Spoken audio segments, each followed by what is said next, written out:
Good morning, dear students. So, we had started the second chapter of our second book, Moments, and the name of the chapter is The Lost Child.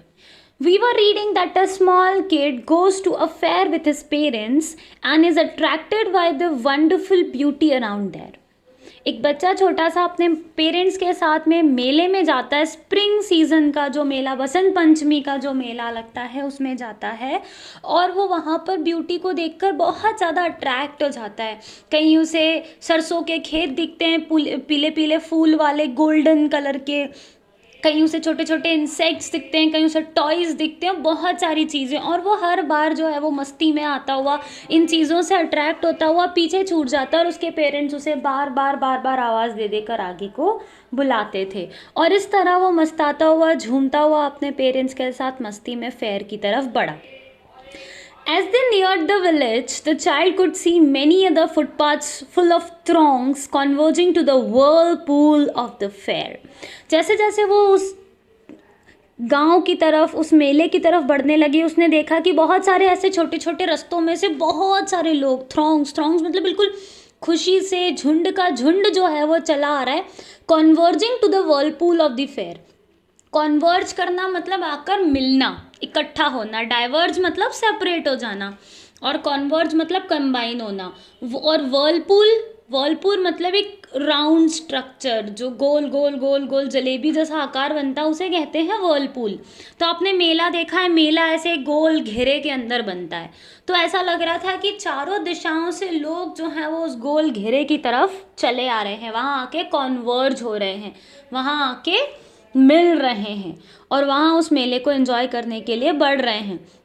And felt at once repelled and fascinated by the confusion of the world he was entering.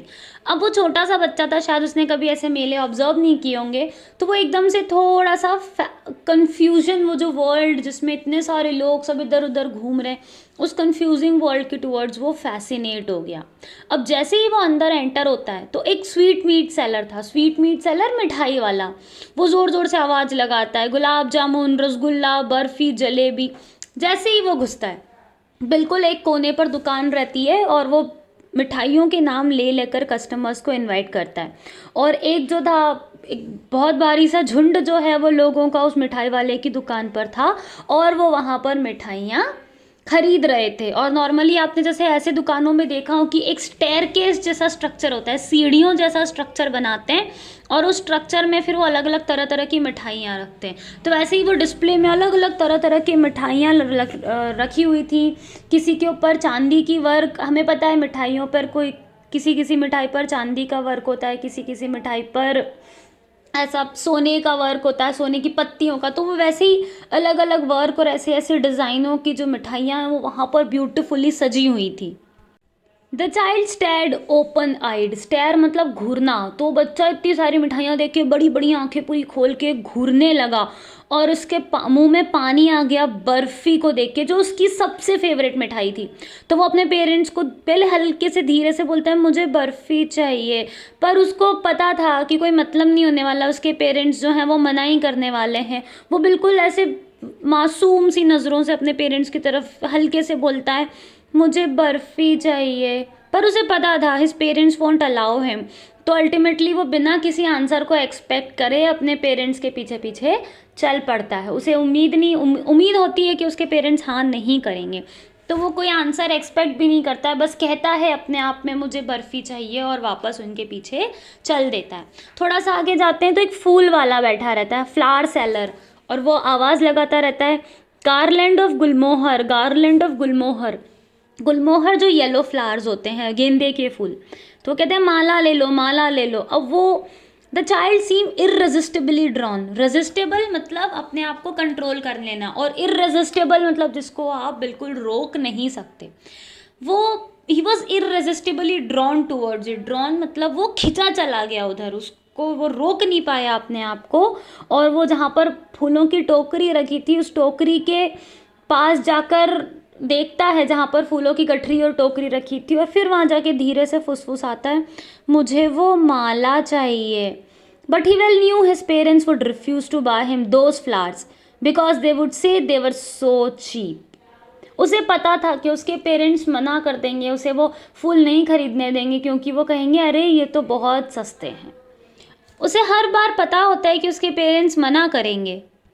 जैसे जब मिठाई लेनी थी तब उसने हल्के से बस कहा कि मुझे मिठाई चाहिए, पर उसे पता था उसके पेरेंट्स मना कर देंगे और कहेंगे अरे तुम कितने ग्रीडी हो, कितने लालची हो, और वो बात टाल के आगे चले आए। उसी तरह उसे पता था कि फ्लावर्स के केस में भी पेरेंट्स बोलेंगे अरे ये तो बहुत सस्ते हैं, तो वो मन की बात मन में ही रखता है, थोड़ा सा धीरे से बोलता है लेकिन जिद पर नहीं अड़ता है। वो कहता है मुझे फूल चाहिए, और जब उसे पता समझ में आ जाती है कि उसके पेरेंट्स नहीं दिलाएंगे तो वो किसी भी जवाब का इंतज़ार नहीं करता है, हाँ ना कुछ नहीं, और उनके पीछे पीछे चल पड़ता है। A man stood holding a pole with yellow red green and purple balloons. अब थोड़ा सा आगे जाता है तो एक गुब्बारे वाला आता है। हमने देखा है वो एक गुब्बारे वाला एक लंबा सा पोल लिए होता है और उसमें अलग अलग कलर के बलून्स वो लगा के रखता है। तो गुब्बारे वाले ने अलग अलग कलर के बलून्स जो हैं वो गुब्बारे जो हैं वो उसमें लगा रखे थे। The child simply carried away by the rainbow glory of the silken colours. Carry away हो जाना मतलब बिल्कुल बह जाना, भावनाओं में बह जाना जिसे हम कहते हैं।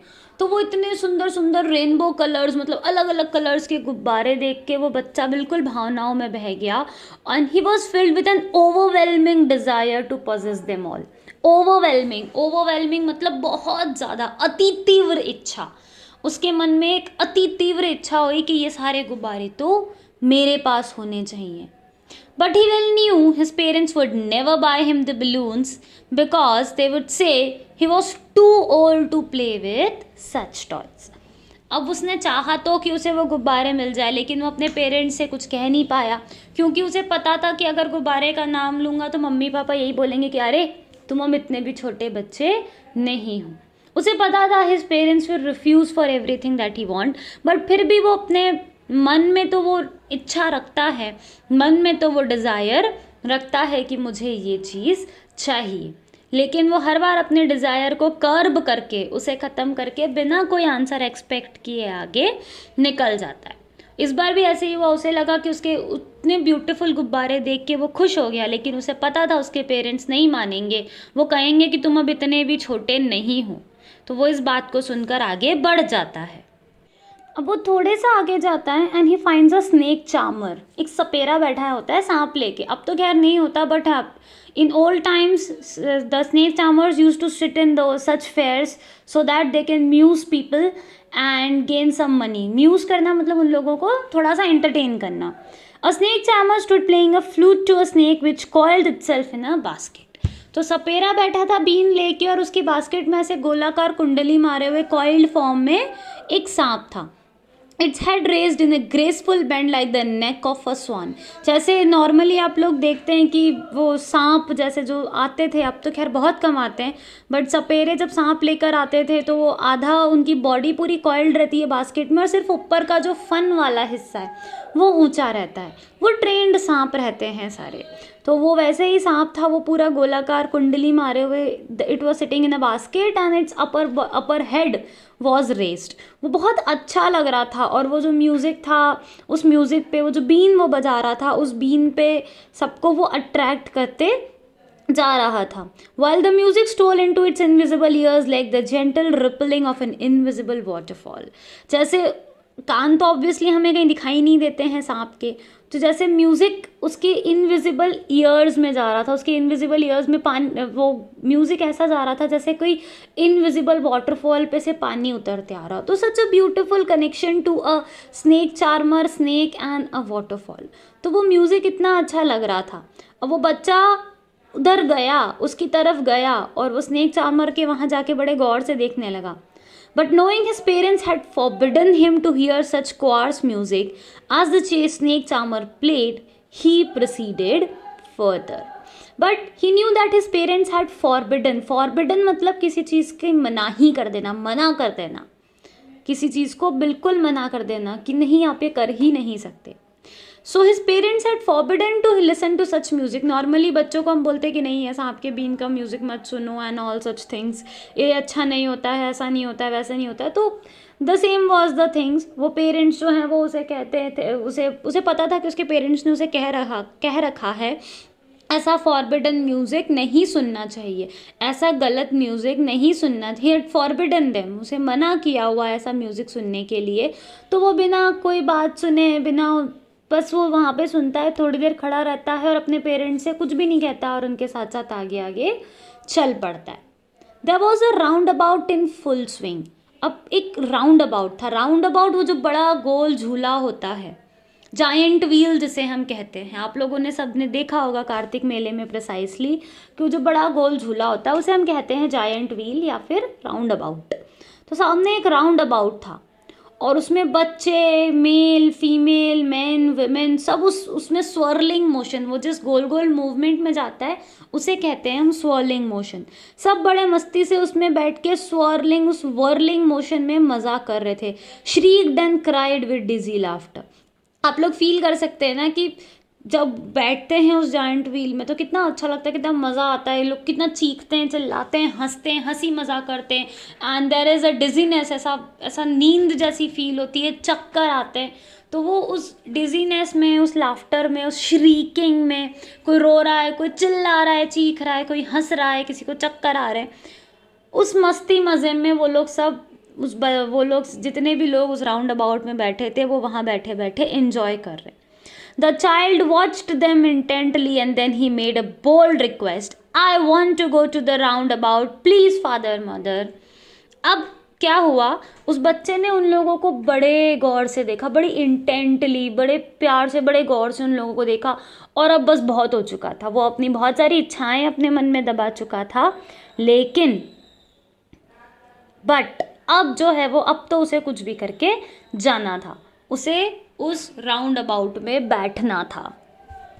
तो इस बार वो अपने पेरेंट्स को बड़ा बोल्डली, बड़ा कॉन्फिडेंटली रिक्वेस्ट करता है कि मुझे राउंड अबाउट में जाना है, प्लीज़ मम्मी पापा प्लीज़।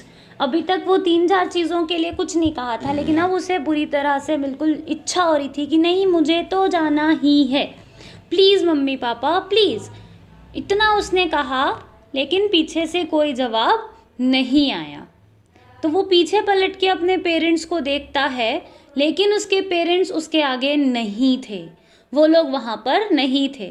वो इधर उधर देखता है, सब दूर देखता है, लेकिन वो वहाँ पर नहीं थे। आगे पीछे जब हम किसी को ढूंढते हैं, कितनी घबराहट से, कितनी बेचैनी से हम इधर उधर देखते हैं, झांकते हैं, निगाह मारते हैं, कोशिश करते हैं ढूंढने की, लेकिन नहीं मिलते हैं। वैसा ही वो छोटा सा बच्चा कर रहा था, इधर आगे पीछे, इधर उधर, वो सब दूर अपने पेरेंट्स को देखता है, लेकिन उसे उसके पेरेंट्स कहीं दिखाई नहीं देते हैं।